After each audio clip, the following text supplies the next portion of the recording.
delicious noodles drenched in rich, silky broth. Let's dish. The secret to the perfect bowl of ramen. And slurping is encouraged. Tips for making great ramen at home. Just an easy, fun, quick lunch. I love this. And how to use your ramen to make a stir fry. Beautiful. And Look at this. Chef Fabio Viviani is dishing his secret to the perfect red wine risotto. Absolutely wonderful. That's next. Let's dish. The kitchen has always been the center of my world because life is more delicious when it's full of food and fun.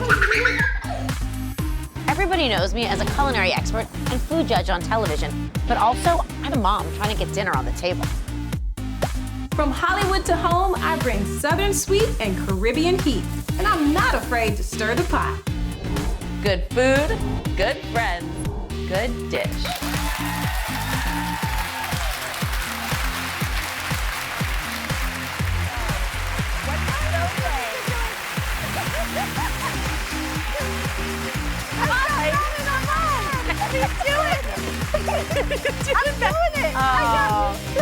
Look at you. I should cook the whole show like this. That is impressive. You're so level-headed, Jamaica. That's what we always say. Welcome to The Good Dish. We are kicking things off with the secret to the perfect bowl of ramen. Whether you love going out for a spicy bowl on a cold night or bricks of this instant noodle got you through college, this is the show for you. Take a look. Delicate, delicious noodles drenched in rich, silky broth. The wheat noodle may have originated in China, but it's the ramen from Japan that spawned a global food craze. This inexpensive dish was the answer to the country's economic crisis after World War II. Then came instant ramen, which took America by storm in the early 70s. With help from celebrity chefs like David Chang, ramen exploded onto the food scene in the early 2000s. And the culinary world has been elevating it with creations like the ramen burger ever since. Now, Americans consume over 4 billion packets of instant ramen every year. And with Instagrammers repurposing it into everything from taco shells to pizza crusts, this trend shows no signs of slowing down. 4 billion bowls of ramen. Pizza crusts. Pizza crusts, taco shells, you name it, we're trying it with ramen. It is a very, honestly, versatile and delicious way to enjoy your noodle. We each have brought a bowl of ramen here to share. I've got this gorgeous bowl of spicy ramen in a pork and chicken broth. And one thing I did want to call out is, in addition, of course, to the gorgeous noodles that makes a really importantly satisfying bowl of ramen, it's the broth. The broth is this silky, velvety, like opaque. It's not like chicken soup where you have that clear broth. It's opaque because they are actually boiling the bones in the water and in the broth so that it thickens. The fat and collagen is emulsifying into the broth. So you are getting, when you slurp this soup, it literally like coats your lips. It's one of the most satisfying hot, warm things to eat because of that broth. And slurping is encouraged. Yes. That's the best part. I have a bowl of ramen here that I discovered when we were shooting Top Chef in Portland in 2020. It's from a Fury Ramen in Portland, Oregon. And this is their yuzu ramen, which I ate by takeout as many times as I possibly could when I was there. Yuzu is an Asian citrus fruit that sort of looks like a bumpy lemon, and it is way more fragrant. It is sort of the perfect, most beautifully fragrant citrus, and it's very hard to find here, but it's everywhere all over Japan, and it makes for an incredible broth. Oh my God, I can smell it already. And I should tell you, a few years ago, I went to Japan and I took a class in how to make ramen. There it is. I was taught by a ramen master, and I learned so much about the layers of fat and the noodles and the real artistry that goes into making ramen. So as much as we all will not deny the pleasure of a brick of instant ramen, making it from scratch and building that broth with those beautifully emulsified fats really make the whole thing sing.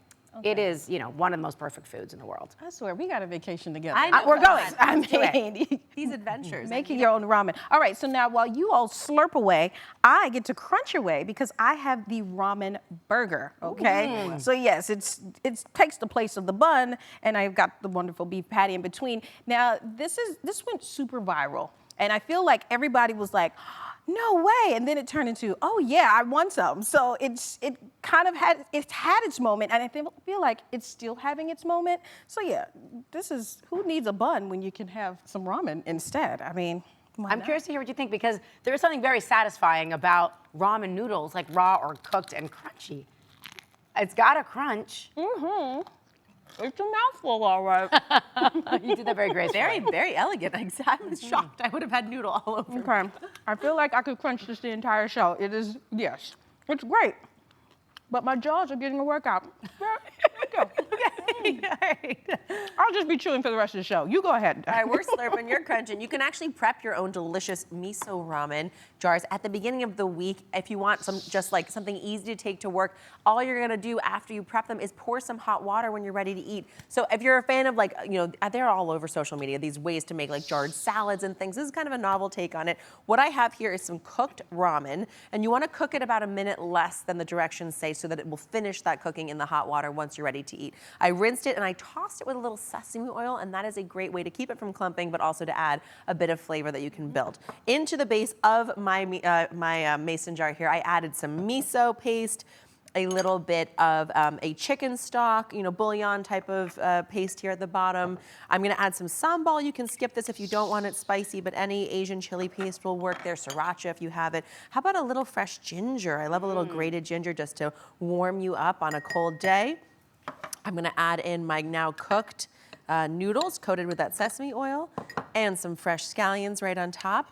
And now here's where you can have some fun customizing with whatever veggies are interesting to you. I've got some cooked corn. Everything, remember, going in here is already cooked except for these raw shredded carrots and some mushrooms, which you can cook or you can have them raw like these ones are because they will soften in that hot water. And everything will get flavored up nicely with those flavoring agents that you put at the bottom. I also have some fresh spinach here. You could definitely put some seaweed in, crumble up some, some of the nori sheets, things like that, which is lovely. And then when you're ready to eat, so you pack all these up, put them in your fridge. You can keep them refrigerated up to 5 days. So this is a great thing to do on Sundays, and then you have easy lunches to take to work. When you are ready to dine, take some boiled water and pour it over top, just until you're about, 3/4 of the way up, because you want to leave a little room of movement so you can shake it, baby. Ooh. Tap it up. Tap it up.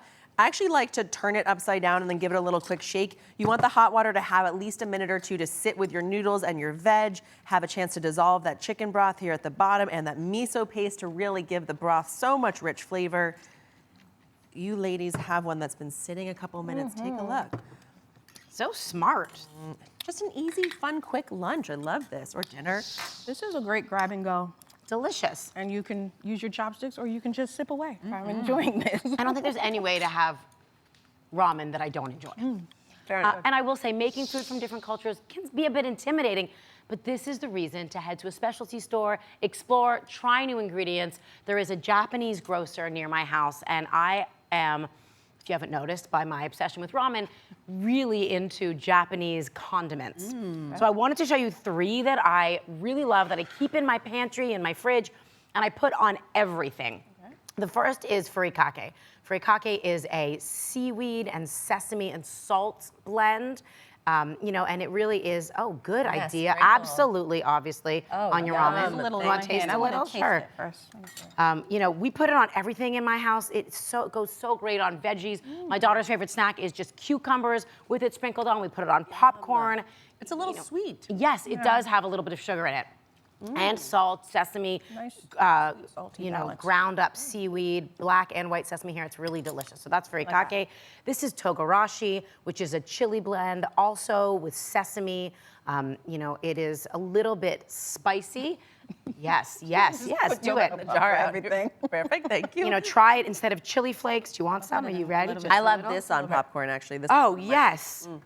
Absolutely. And the last is yuzu koshu, which is yuzu again, that citrus, that Japanese citrus or Asian citrus that I talked about, blended, mashed up with green chili. And I find it so good, mixed into soups, with meat, with fish. This you keep in the fridge, not the pantry. And I just can't get over how versatile all three of them are for so many things. That so. lemony chili hit, wow, so delicious. Yeah, I think the chili one's my favorite. That's really good. It is. Okay. Spice up your food, my friends. Okay, this is kicking off to an exciting day. All right, so now, up next, should you be eating your ramen on a hot dog bun? You heard me right. We're showing you a super popular Japanese street food and how to use your ramen to make a stir fry. Oh, that looks so good.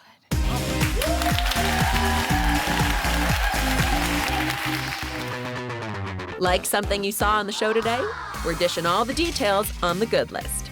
All the recipes, important tips, and tricks, all in one place. So stay tuned until the end of the show when we'll share the good list QR code. You can scan to send it all right to your phone.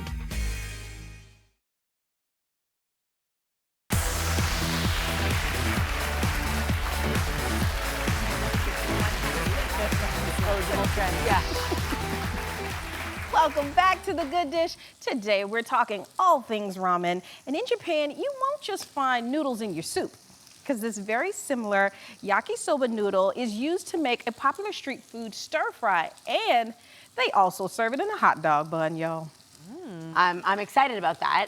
I am intrigued and excited and a little disturbed. We're gonna see what happens. Why not? Noodles Why in not? a bun? I'm down. Carb on carb. It's I'll fine. try Yeah. it. Let's go. Now? Well, let's make the yakisoba first, and then we're gonna compare and contrast. How about Fine. that? Okay, that sounds good. All right, yakisoba. I'm gonna make chicken yakisoba right now, which is a really great thing and absolutely something you should make for dinner tonight. A lot of these ingredients you probably have at home. If you can't find yakisoba noodles, you can just use fresh ramen noodles. Cook, rinse, toss in a tiny bit of oil so they don't stick together. I have them right here. And then I'm gonna start cooking the rest of the dish. So I have little pieces of chicken that I have chopped. Well, they were not always little pieces of chicken. I chopped up chicken into little pieces. I added them to a skillet with a little bit of a neutral oil, and I'm just browning them on one side and flipping them around a little bit to get them. Now, you'll see I'm cooking this on a griddle, which is how it's done as a Japanese street food, but I am being very careful not to splatter. But you can see they're getting nice and brown on one side. And then I'm gonna add in all my vegetables. I have cabbage, onions, carrots, and mushrooms, shiitake mushrooms. And they're all going on to the skillet. It's kind of fun. And of course, if you don't have a skillet like this or a griddle, you don't necessarily need one. You can make this in a big cast iron pan. Or of course, if you have a wok, that would be ideal as well. All right, so these are gonna just get mixed up a little bit. I'm gonna season with a little bit of salt over here. I'm gonna leave these to cook, and while they are browning and starting to get soft, I'm gonna make the sauce that's gonna go on top. So I have in a bowl a little bit of Worcestershire sauce. I'm gonna add some ketchup, some sugar, and then some oyster sauce, which has such a great tang and a beautiful viscosity. And some soy. Give that a stir. And then I'm gonna set it aside for a moment while I add my noodles and finish up what's cooking here on the stove. So give it another spin here. All right, so onto the chicken and the veggies, I'm gonna pour my noodles, and this is when things get crazy. Oh, wow. And then I'm gonna add some scallions that I've cut into big pieces here too. And then you just sort of have fun, toss it all together, and I'm gonna add my sauce as well. I'm gonna get it mixing here. I think I might need to change implements. I'm like, I can't Because I wait am to not see that claiming sauce. to be an expert, by the way. I'm impressed with these tongs. I think they're working. I mean, those spatulas. Well, I think that they use these big sort of spatulas when they do it. You want the sauce in the middle? Yes, please. Okay, Pour well, how about- that sauce. 'cause I don't want to see this go everywhere. Yeah, I'm gonna no, pour a you do little, it, you you do it. toss, and then Great. I'm Oh, pouring good. the whole Okay, thing this at one is time. effort. Thank you. Teamwork. There we go. Because if not, I'm gonna lose all my sauce that one's Yeah. gonna be on the counter. That's Just right. A little more. Mix it in, mix it There you in. go.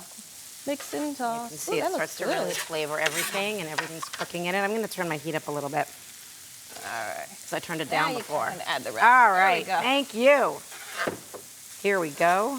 When we open that Japanese street food Yeah, stand, not I will happening. Make sure I'll be your sous chef. Thank Don't worry. you. Thank you. That's right. All right, guys. Pass me some bowls, and I'll serve it up. Here you go. Oh, Right yeah. down. I was eating too much Oh, to hand I- that over, sorry. Well, you did the sauce. I was eating. It is so comforting tucking into a saucy Get bowl you of some noodles veggies like here. this. There you go. Thank you, thank you. This is, how about a little? Yes, I have some sesame seeds, some nori as well to garnish everybody's plates. Beautiful. Which, There you go. Thank you. I am thoroughly enjoying that seaweed on top. It's really, really tasty. And this is good. Right? I love the sauce. It's like, it gives it just a little flavor, but it's not overwhelming. I'm still getting the chicken flavors I need. I'm still getting a nice bite.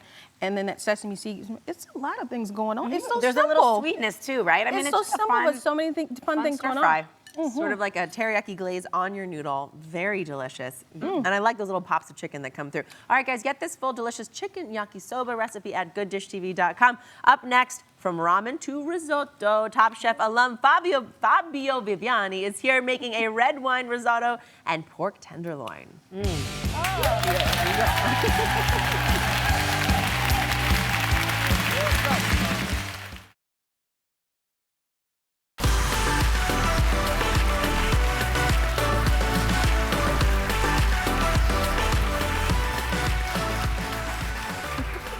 Fabio Viviani first stole our hearts with his over-the-top personality as a fan favorite on Top Chef.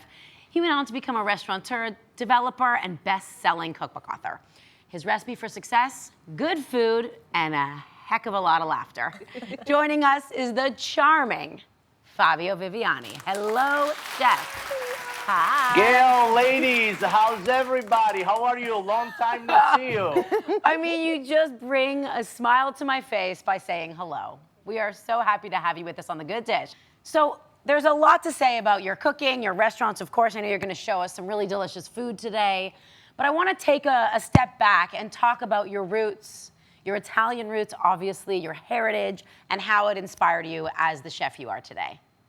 Yes, you know, coming from Italy, right? I moved to the United States in 2005. Italy has 21 regions, and every region is a planet on its own. So the variety of food, the variety of selection, the option, the cooking technique, that always has been a big influence in the way I cook and in the way I present the food, right? If you think about it, I got restaurants everywhere, from New York to Florida to the East and West Coast, and Italy applies very well. Colder climate, northern region of Italy.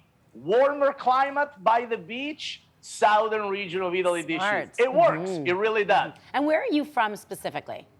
What region? So I was born and raised in Florence, Tuscany, Firenze. Beautiful. Very good. So, Fabio, I could not get over, you have 28 restaurants now? Wow.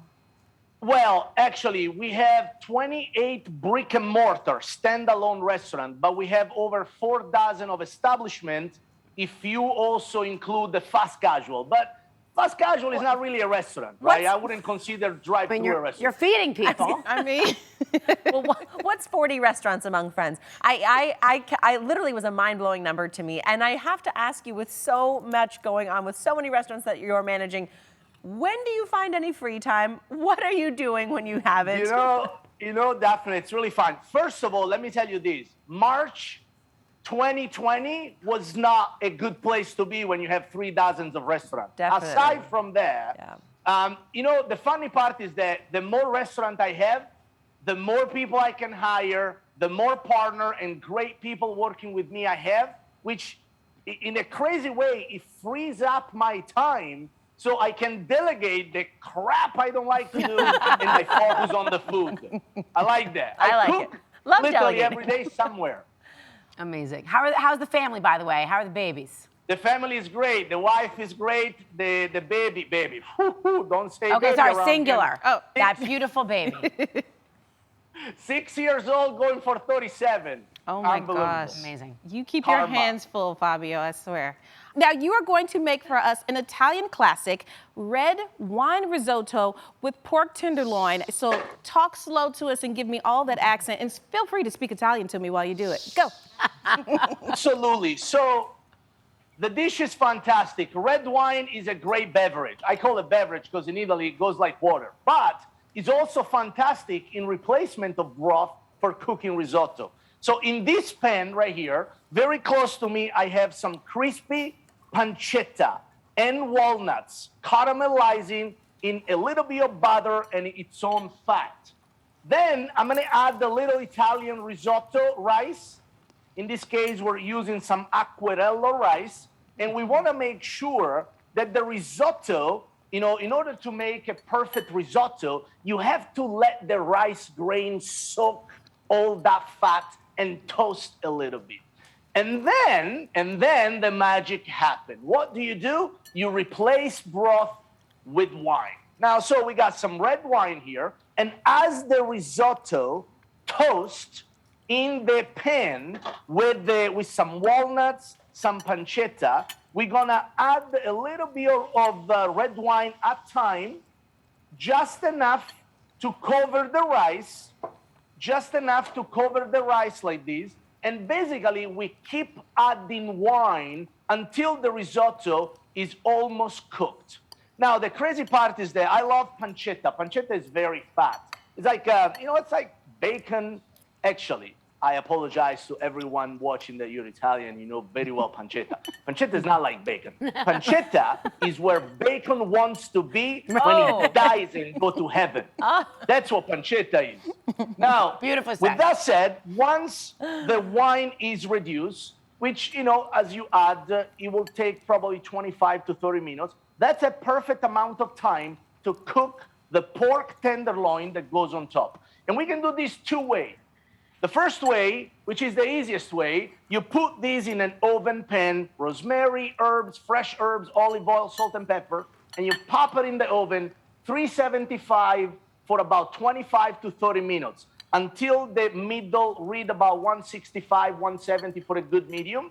Or if you want to do it old school, you can sear these in a pan and bust it with a spoon and a little butter. Now, at home, because I do also the cleaning in my kitchen, I'd rather do it in the oven. It's less messy. And by the way, the time that the pork tenderloin cooks is the exact time that you need to also cook the risotto.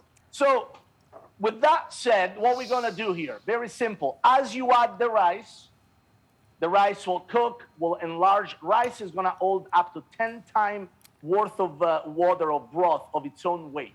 So it's gonna get bigger, it's gonna get fluffier, it's gonna get creamier because of all the starches. And once the risotto, it's done, which most likely will happen as the bottle of wine gets depleted, and sometimes even further, sometimes you need a little bit extra broth to it as well. Then it's gonna look like this, just nice and creamy, and perfectly of a beautiful, beautiful red. It's an amazing dish, perfect for any celebration, and the flavor, through the moon. Absolutely fantastic. All right, so hold that thought, Fabio. Coming up, we're putting the finishing touches on this risotto, plus Fabio has risotto rules he says you gotta live by. Absolutely. Coming right back to you, baby. I love those.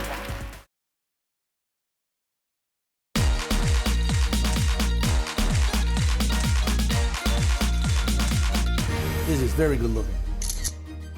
Look at this. Look at this. Was that pasta water salted? I thought it was not salted, so I keep adding pasta water to it.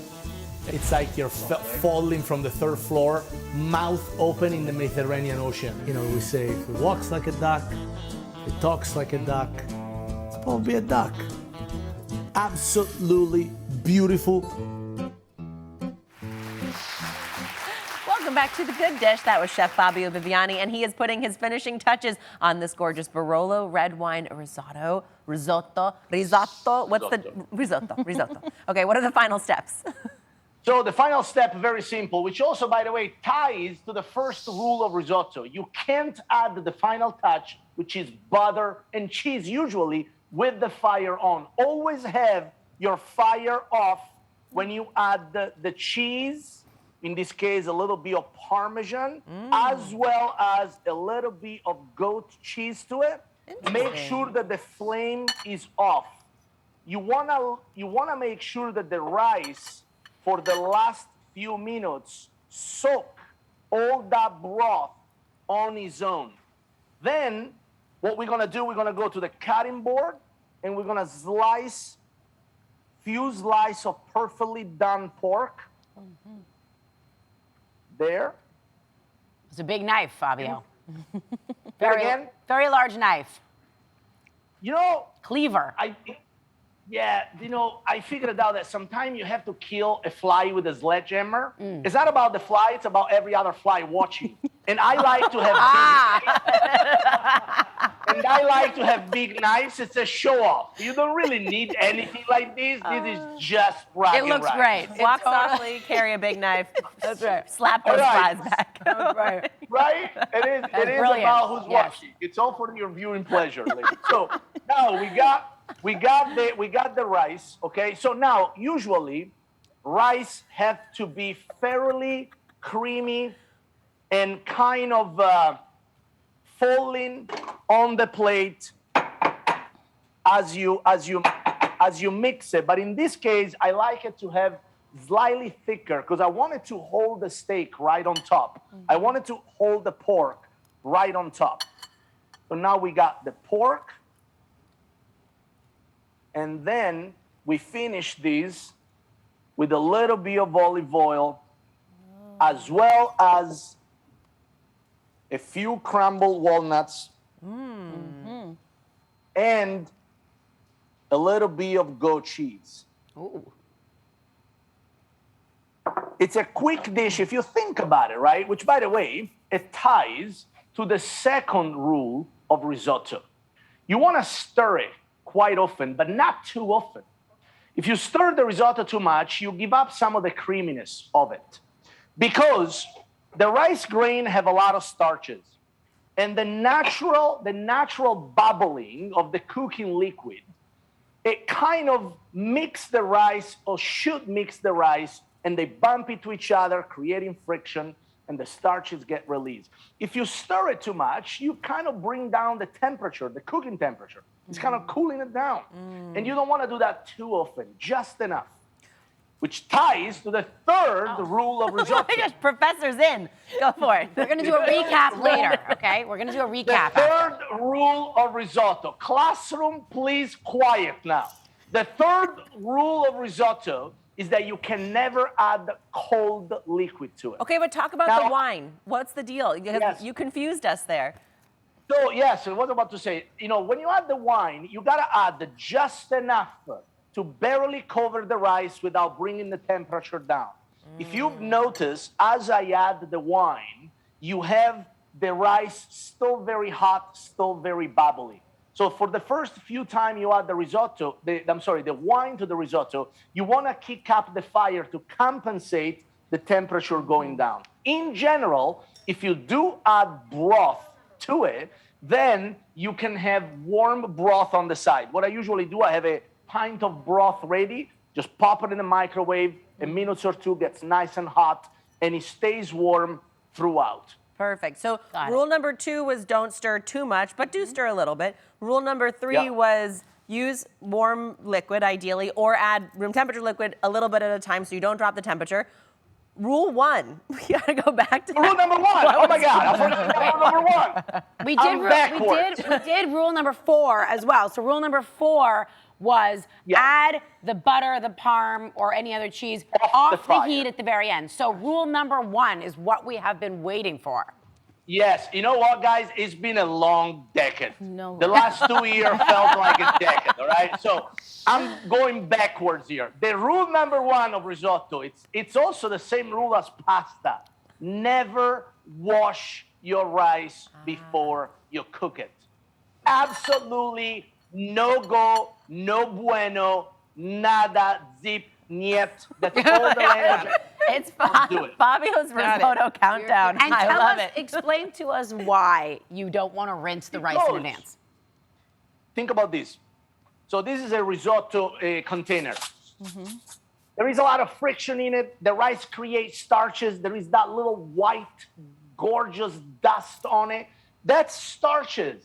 If you wash away the rice, you wash away the starches. Starches equal creaminess without the addition of cream or anything like that. So you don't want to wash that good stuff away. Beautiful. Thank you. I feel like we Thank all got an education. And this is delicious, yes. And it's Fabio. delicious. I love the That's right. walnuts in your risotto. It's such a because they really tenderize as they boil with the rice. The pork is delicious.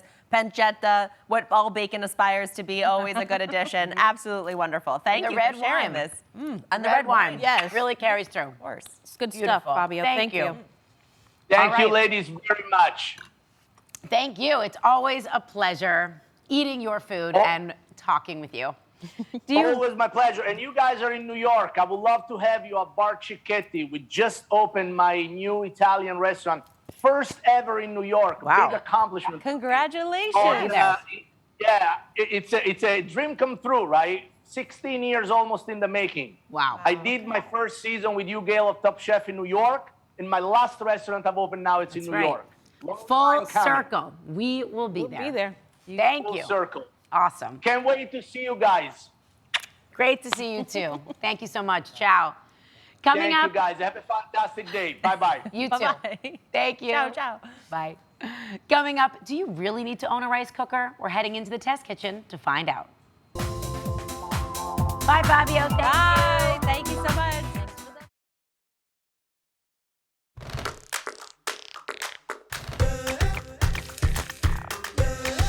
The Good Dish Test Kitchen, where we get a little nerdy testing recipes so you don't have to. And today, the Good Dish Test Kitchen cracks the code on the perfect rice.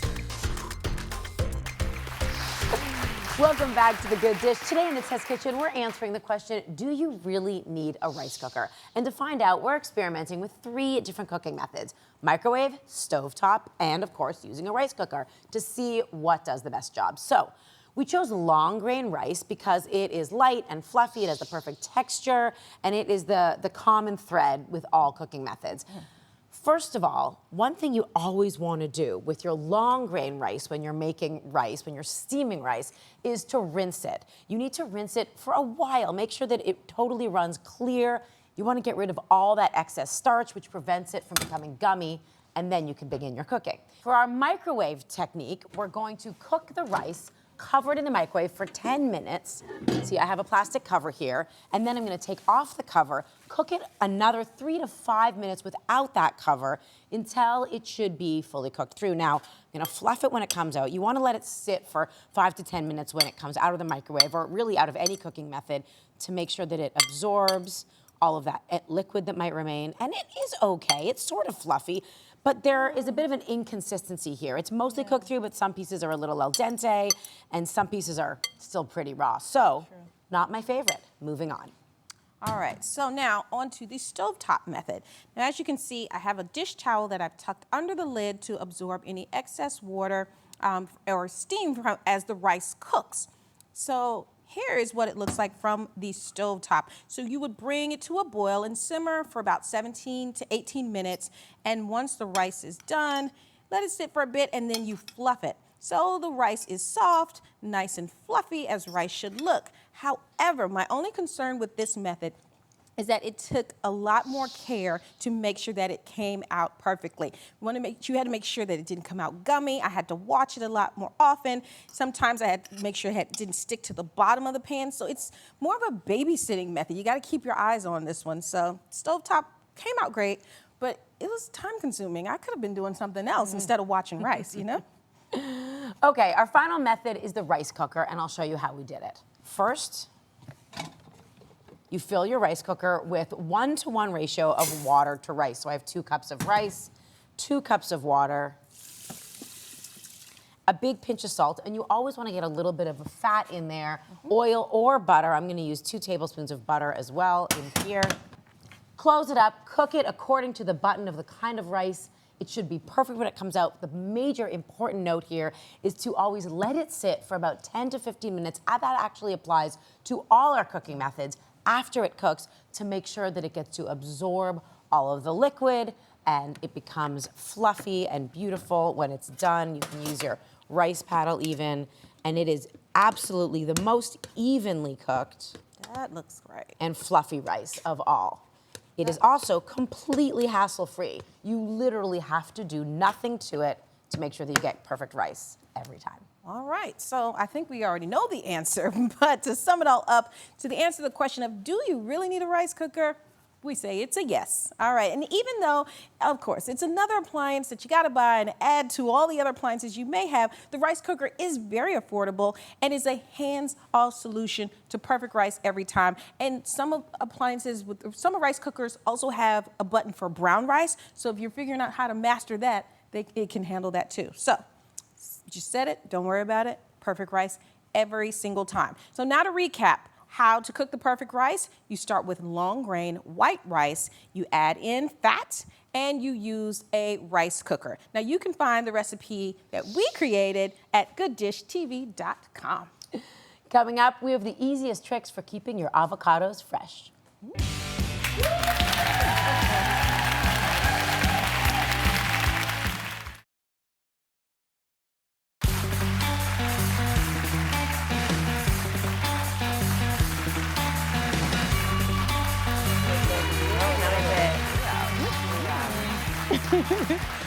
With their rich flavor and versatility, avocados have earned their spot in some of our favorite recipes. But the one thing no one likes is how quickly they can turn brown. So today, we are giving you all the avocados and avocadon'ts. You like that one? I know you do. So yes, let's start with the best storage method. So we ranked our top 3. So coming in at 3rd place is the olive oil method. So if you're only going to eat, say, a half of an avocado, I suggest you eat the one without the pit. Save this half, leave the pit in, and you're going to brush with a little bit of olive oil on the cut surface of the avocado. And then you would simply, I like to wrap it in plastic wrap, or you can store it in an airtight container, touching the surface there. And the oil will keep the flesh from coming in direct contact with the air and prevent oxidation. So, coming in at number 3. Beautiful. Olive oil. Yes, and it does happen all the time. You open up your avocado, you want a little bit for your avocado toast or with your eggs or in your salad or whatever, and then you have this other perfect half. How do we preserve it? The 2nd place method is the water method. Now, just like all you're gonna do, sort of similarly in idea to the olive oil method, is sort of creating that hermetic seal, trying to block out the oxygen from getting onto the skin of the avocado and onto the flesh, I should say, and turning it brown. So in this case, take it, put it cut side down into a little container, any kind of container of water, and then cover it up. Now, the water keeps the air from getting to the flesh of the avocado. You can open it up tomorrow. I should just say all these methods are really to preserve your avocado, the greenness of it, and the freshness of it for about a day. It's not an interminable length of time. Storage. Yes, exactly. And our number 1 storage method for avocados is lemon juice. And lemon juice, obviously the high acid also helps in the process of keeping the oxygen from turning the flesh green. And all you do is take a little bit of lemon. If you have a brush, sure, but more likely than not, you're gonna just take a little squeeze from here, get it all around, and then cover it in plastic wrap, wrap it up, pop it in the fridge. And of course, you wanna make sure that the plastic wrap is touching as close as possible to all of the surfaces, the flat surface. And there you have it. So many avocado tips. One or all 3 of these, do something, you'll save your avocado. So yes, it'll work, we guarantee. So now let's get into the things you do not want to do. Do not refrigerate unripe avocados. You want to keep them at room temperature, okay? And don't store your avocados next to any fruits like bananas and apples or mangoes unless you want them to ripen really quickly, because the gases released from those other fruits promote ripening. So don't put it in that fruit basket on the counter with all the other ones. Keep it separate, okay? Got it? You do got it. That's great. All right, so coming up, we've got everything you need to make today's recipes on the good list. You do got it. You got it.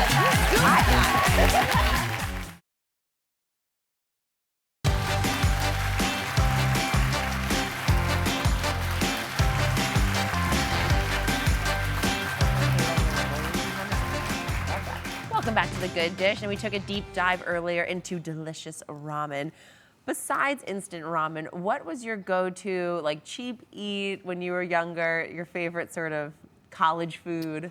Oh, I know my college food. After we would go out, hang out, Taco Bell dollar menu, because that's all I could afford. Sure. Because I spent my money on the cover charge, on the drinks, and it was like, yes. You got all your stamps, and there you were ready you to go. And it's like, 2 tacos, please. and I go to bed. Yes, dollar menu saves you every time. Love it.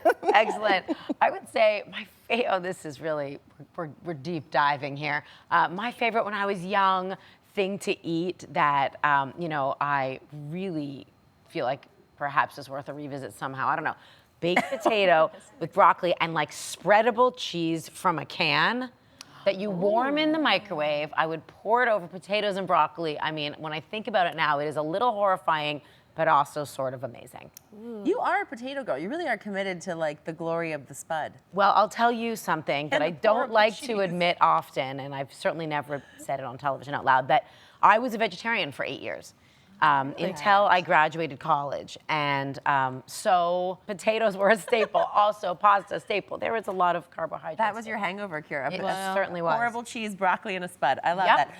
that. Mine is the same as it's always been. I want a $1 slice, a New York City $1 slice. That is the best possible thing Yeah. a dollar can buy. It Still perfect is, food. by the way. That's what I mean. Yes. It will Yes. forever be. There we go. Amen. When in doubt, dollar menu and squirt some cheese in a Yeah, can in oh your my mouth. God. There we go. No, not the one from the can, not the squirtable one, the spreadable one. Oh, you were a classy lady. I'm so Classy. sorry. Okay.